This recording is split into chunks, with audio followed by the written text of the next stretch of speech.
Future retail limited यानी FRL के खिलाफ अब दिवालिया प्रक्रिया शुरू होगी। बैंक ऑफ इंडिया की याचिका को मंजूर करते हुए नेशनल कंपनी लॉ ट्रिब्यूनल यानी NCLT ने फ्यूचर रिटेल के विरुद्ध इंसॉल्वेंसी प्रक्रिया शुरू करने की अनुमति दे दी है।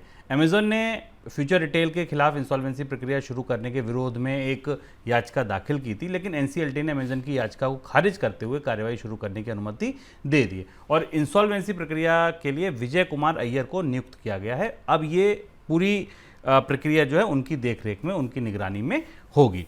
सर, फ्यूचर रिटेल का दिवालिया होना, NCLT में जाना और अब एसेट्स लिक्विडेट होंगी, बेची जाएंगी, कितनी बड़ी घटना है रिटेल के लिए, रिटेल भी कहिए, भारत के पूरे कॉर्पोरेट जगत के लिए कितनी बड़ी घटना है? बहुत बड़ी घटना है शुभम। मुझे लगता है भारत के ऑर्गेनाइज रिटेल के लिए सबसे बुरी और ख़राब खबर है।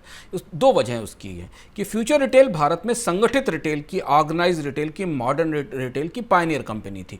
इस कंपनी ने भारत को ऑर्गेनाइज रिटेल कैसे किया जाए, कैसे खड़ा किया जाए, बिग बाजार जैसा ब्रांड बनाया जाए, इसे खड़ा किया था। और उसके बाद भारत में बहुत सारे ब्रांड बिग बाजार को देखकर या फ्यूचर रिटेल के इनिशिएटिव को लेकर रीजनल लेवल पर और नेशनल लेवल पर आए, वो भी अब धीमे धीमे सिकुड़ रहे हैं। दूसरी महत्वपूर्ण घटना यह है कि भारत के कॉर्पोरेट्स कंसिस्टेंटली इसलिए डिफ़ॉल्ट हो रहे हैं क्योंकि उन्होंने अपनी परियोजनाओं पर बहुत ज़्यादा कर्ज ले रखा था। उस हिसाब से भारत की आर्थिक विकास दर ने उनकी परियोजनाओं को सपोर्ट नहीं किया और ये बात हमें फ्यूचर रिटेल के मामले में साफ दिखाई देती। 15,000 करोड़ रुपए के आसपास की लायबिलिटी फ्यूचर रिटेल के सर पर हैं और ये सारी की सारी लायबिलिटी सिर्फ इसलिए आई क्योंकि कंपनी अपने बिजनेस को सही ढंग से स्ट्रक्चर नहीं कर सकी, बीच में मंदी के छोटे छोटे दौर आते रहे, रियल एस्टेट में बड़ा निवेश किया गया और भारत का ऑर्गेनाइज रिटेल ढांचा इस तरह से खड़ा नहीं हो पाया और अंततः कंपनी को बैंकरप्ट होना पड़ा। इसलिए भी महत्वपूर्ण है कि भारत के कॉर्पोरेट राइवलरीज के इतिहास में या कॉर्पोरेट विवादों के इतिहास में ये फ्यूचर रिटेल एक बड़ा मील का पत्थर थी। हमने इसके लिए भारत और विदेश की दो बड़ी दिग्गज कंपनियों को सामने सामने से लड़ते देखा।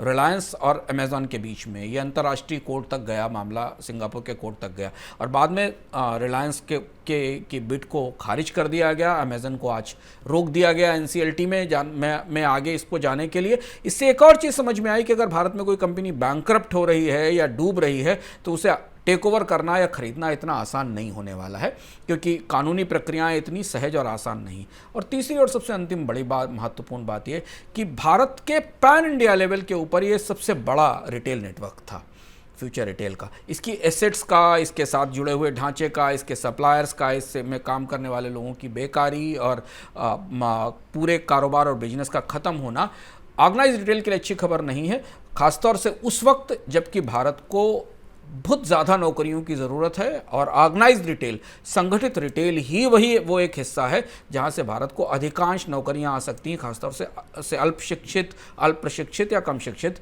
लोगों के लिए। फ्यूचर रिटेल की असफलता कई तरह से भारत में आगे आने वाले समय में रिटेल की क्रांति को प्रभावित भी करेगी क्योंकि बहुत सारी कंपनियां निवेश से पहले ये सोचेंगी फ्यूचर रिटेल का ये हाल देखकर। सर, दिवालिया होने के बाद अब क्या आगे की क्या प्रोसेस होगा? फ्यूचर रिटेल अब NCLT में चली गई है, अमेजन की बिड नकार दी गई है। आगे की प्रक्रिया ये है कि इसका बोर्ड डिसबैंड किया जाएगा, इसको ख़त्म किया जाएगा। इस बोर्ड में एक इंटरिम रेजोल्यूशनल प्रोफेशनल IRP जिसको बनाया गया है वो आगे की प्रक्रियाएं ले जाएगा, एडमिनिस्ट्रेटिव फंक्शंस ले जाएगा क्योंकि बैंक्रप्सी की तरफ चीज़ें बढ़ेंगी। अब कमेटी जो बोर्ड के भीतर एक स्पेशल सिस्टम बनाया जाएगा, वो सिस्टम अलग अलग क्रेडिटर्स के क्लेम आमंत्रित करेगा, ऑपरेशनल क्रेडिटर्स के और फिनेंशियल क्रेडिटर्स के, बैंक के क्लेम आमंत्रित करेगा।